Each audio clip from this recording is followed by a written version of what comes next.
ខ្លួនជាឃាតករដ៏កាចសាហាវប៉ុន្តែហ៊ានឡើងប៉ុស្តិ៍ទូទួលដើម្បីសើចចំអកពីសមត្ថភាពរបស់ប៉ូលីសតែក៏មានឈ្មោះថា Rodney Alcala រស់នៅក្នុងរដ្ឋ Los Angeles នៃសហរដ្ឋអាមេរិក Rodney ចាប់ផ្ដើមសកម្មភាពដំបូងនៅក្នុងឆ្នាំ1968ដោយ Rodney បានជិះឡានទៅឃើញប្រទះឃើញក្មេងស្រីម្នាក់នៅតាមផ្លូវហើយគឺក្មេងស្រីនោះគឺក្មេងខ្លាំងមែនទែនអាយុទៅតែ8ឆ្នាំទេក៏គាត់បានយកពាក្យលំលងទៅលួងលោមក្មេងស្រីម្នាក់នោះដែលគាត់និយាយថាអូនឯងឡើងមួយបងអត់បងស្គាល់តែម៉ាក់ប៉ាអូនឯងអញ្ចឹងទៅក្មេងហ្នឹងក៏រៀងក្មេងដែរក៏ចាញ់ពាក្យលំលងរបស់ Rodney ហ្នឹងក៏ព្រមឡើងឡានជាមួយនឹង Rodney ទៅជាមួយមែនតែបែរជា Rodney ហ្នឹងអត់ជូនក្មេងម្នាក់ហ្នឹងទៅផ្ទះទេគឺជូនទៅផ្ទះរបស់ខ្លួនឯងហើយព្រមទាំងធ្វើរឿងដ៏អាក្រក់ស្រីសៃខ្លាំងតែទៅលើក្មេងដែលទៅតែមានអាយុតែ8ឆ្នាំហ្នឹង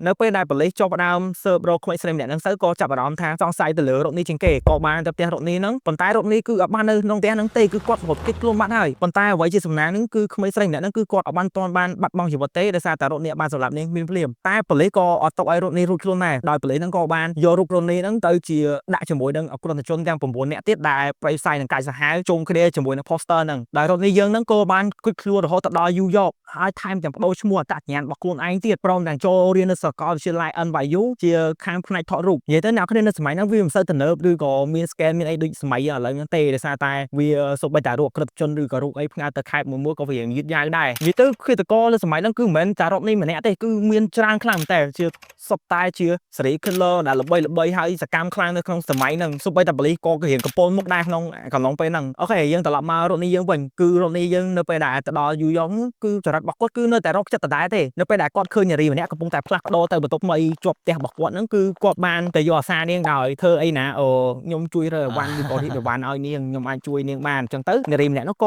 យកព្រមដែរប៉ុន្តែគ្រាន់តែ Rodney បានចូលទៅផ្ទះជាមួយនឹងនារីម្នាក់នោះភ្លាមគឺផាំងគឺ Rodney បានវាយនាងរហូតដល់តែស្លាប់ហើយរត់កបន្ថែមទៀតដល់តែនាងដាច់ខ្យល់ស្លាប់បាត់ទៅមកញូវ៉ានក៏ Rodney ហ្នឹងបានផ្លាស់ទៅរត់ New Hampshire ដើម្បីផ្លាស់ប្ដូរការងារឬក៏ដាក់ពាក្យចូលឈ្មោះធ្វើជាការងារជាអ្នកប្រឹក្សារបស់ជំរំរបស់កុមារនៅក្នុងរដ្ឋហ្នឹងក៏គាត់បានទទួលការងារហ្នឹងមែនក៏គេព្រមឲ្យគាត់ធ្វើការនៅទីហ្នឹងប៉ុន្តែជាសំណាងអីក្មេង2នាក់ស្រីហ្នឹងដែលនៅកន្លែងជំរំរបស់កុមារហ្នឹងក៏បានទៅដើរកាត់នៅប៉ុស្តិ៍ប៉ូលីសហ្នឹងគឺឃើញ poster មួយដែលមានរូប Rodney នៅហ្នឹងដែរអញ្ចឹងទៅក្មេងស្រី2នាក់ហ្នឹងគឺពាក់ផ្អើលខ្លាំងតែគាត់គិតថាចុះមកប៉ាក់ហ្នឹងមុខដូចប្រហែលមើលយូរទៅដូចអាប៉ាក់មួយធ្វើការនៅកន្លែងទីប្រឹក្សារបស់កុមារកន្លែងយើងហ្នឹងអញ្ចឹងទៅនាងក៏បានរាយការណ៍ទៅប្រាប់ប៉ូលីសនៅប៉ុស្តិ៍ហ្នឹងភ្លាមថា Rodney យើងធ្វើការនៅកន្លែងហ្នឹងប៉ូលីសក៏បានទៅចាប់ខ្លួន Rodney បានសម្រេចពេលដែលចាប់ខ្លួនហ្នឹងគឺប៉ូលីសក៏គាត់អត់ដឹងថា Rodney ក៏បានសម្លាប់ពីណាគេទេដឹងត្រឹមថាគាត់នឹងបានរំលោភនារីខាងលើដែលខ្ញុំនិយាយមុនហ្នឹងគឺក្មេងអាយុ8ឆ្នាំហ្នឹងទេដោយសម្រាប់ចិត្តថាដាក់ទោសឲ្យគាត់ជាប់គុករយៈពេល2ឆ្នាំក្រោយមកហ្នឹង Rodney ក៏បានចេញពីគុកវិញប៉ុន្តែមិនទាន់បាន2ខែស្រួលបួលផងក៏ Rodney ហ្នឹងទៅចាប់ក្មេងស្រីម្នាក់ទៀតដាក់ចូលក្នុងឡានប៉ុន្តែលើកហ្នឹងគឺប៉ូលីសធ្វើការទាន់ពេលវេលាក៏បានចាប់ Rodney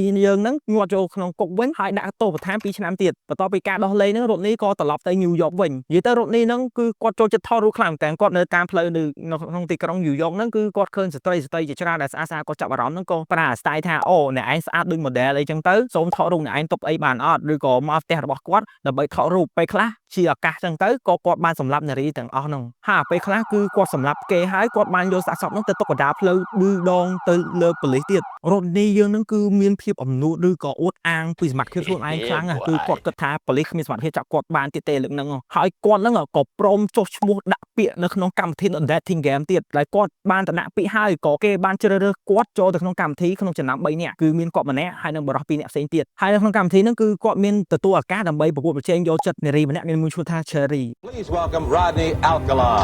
Welcome. Rodney Alcala had a huge ego.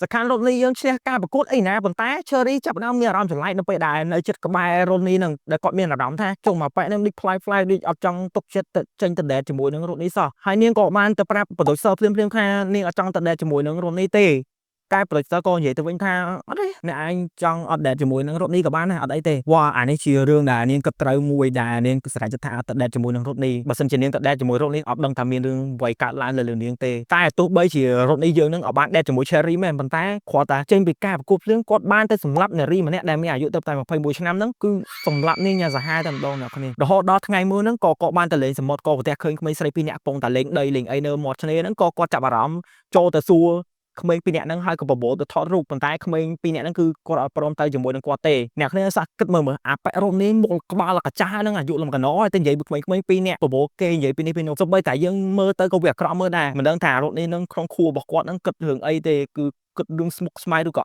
ក្រក់ដែលគាត់មានការោចង់ធ្វើអីដែរតែរត់នេះយើងនឹងគឺអត់ឈប់ត្រឹមហ្នឹងទេគឺគាត់នៅតែតាមដានក្មេងស្រីទាំងពីរនាក់ហ្នឹងដោយគាត់បានចាប់អារម្មណ៍ក្មេងស្រីម្នាក់ដែលមានឈ្មោះថា Robin អាយុត្រឹមតែ12ឆ្នាំទេស្របពេលដែលនាងកំពុងតែជិះកង់លេងម្នាក់ឯងហ្នឹងគឺរត់នេះក៏បានទៅនិយាយលួងលោមជាមួយនឹងក្មេងម្នាក់ហ្នឹងរបៀបដាក់មនោគមឬក៏និយាយពាក្យលួងលោមដើម្បីឲ្យនាងព្រមទៅជាមួយនឹងគាត់ចឹងទៅរហូតតតែរត់នេះហ្នឹងអូសទាញក្មេងម្នាក់ហ្នឹងតតែបានសម្រេចអ្នកទាំងអស់គ្នាបន្ទាប់មកគាត់បានដឹកក្មេងម្នាក់ហ្នឹងដាក់ទៅលើឡានហើយក៏ជិះចេញទៅបាត់ហើយគាត់បានធ្វើរឿងដ៏ស្មុគគ្រោកទៅលើក្មេងស្រីដែលទើបតែមានអាយុ12ឆ្នាំហើយថែមទាំងសម្លាប់នាងចោលទៀតក្រោយពីការបាត់ខ្លួនរបស់ Robin ហ្នឹងគឺប៉ូលីសបានចុះស៊ើបអង្កេតឬក៏បានទៅសួរមិត្តភក្តិរបស់ក្មេងស្រីម្នាក់ហ្នឹងអ្នកគ្នានៅចាំដែលខ្ញុំនិយាយក្មេងស្រី2នាក់នៅខាងលើអត់គឺមាន2នាក់គឺ Robin ហើយជាមួយនឹងមិត្តភក្តិរបស់ Robin ហ្នឹងហើយក្មេងស្រីម្នាក់ហ្នឹងខួរក្បាលឆ្លាតខ្លាំងតែដោយសារតែនាងក្មេងទេប៉ុន្តែនាងបានចងចាំពីភិនភាគរបស់រូបនេះទាំងអស់ប៉ូលីសបានគូទៅតាមអ្វីដែលនាងបាននិយាយហើយរូបហ្នឹងគឺគូចេញមកគឺដូចរូបនេះខ្លាំងតែប៉ូលីសក៏ភ្ញាក់ផ្អើលខ្លាំងក៏គាត់មើលរូបហ្នឹងទៅគាត់នឹកឃើញទៅតែម្ដងគាត់គិតថាចុំអាប៉ែហ្នឹងគឺរូបនេះតើ